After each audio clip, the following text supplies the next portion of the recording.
Alors, je suis aujourd'hui devant la mairie de Beaucaire, un édifice qui a été bâti à la fin du XVIIe siècle.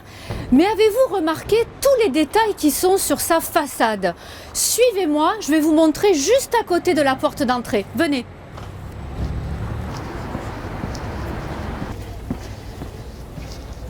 Regardez ici ces deux barres métalliques scellées dans le mur. Eh bien, il s'agit d'étalons de mesure qui étaient utilisés à l'époque lors de la grande foire de la Sainte-Marie-Madeleine au mois de juillet.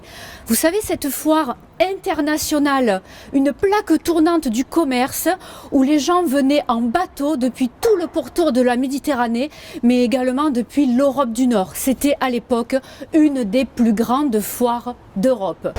À une époque où les mesures étaient différentes d'un pays à l'autre, voire même d'une région à l'autre, eh bien, il était nécessaire d'avoir des références. Alors les marchands, avant de vendre, arrivaient avec leurs cannes de bois, et venaient prendre la mesure pour pouvoir vendre sur leur stand aux normes officielles de la foire de Beaucaire. Alors voyons voir combien ces étalons mesurent. J'ai porté mon mètre, histoire de vérifier.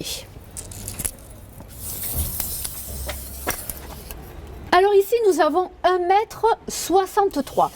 Cette mesure est vraisemblablement la brasse qui était particulièrement utilisée par les marchands génois. C'est une mesure qui pouvait être internationale.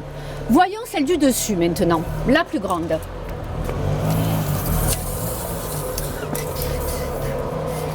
Nous avons là 2,05 m.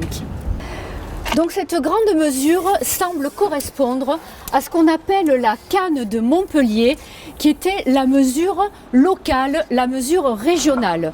À ces deux étalons, on pouvait rajouter aussi à l'époque l'aune royale ou l'aune de France, mesurant à peu près 1,18 m. Alors on avait plusieurs étalons parce qu'il fallait coller finalement aux habitudes et aux usages dans le pays et dans les régions, histoire que tout le monde s'y retrouve, et bien sûr chaque mesure correspondant à un prix différent. Pour pouvoir utiliser le mètre comme je l'ai fait devant vous, eh bien, il faudra attendre le cours du 19e siècle pour pouvoir harmoniser les façons de mesurer. Voilà, vous savez tout.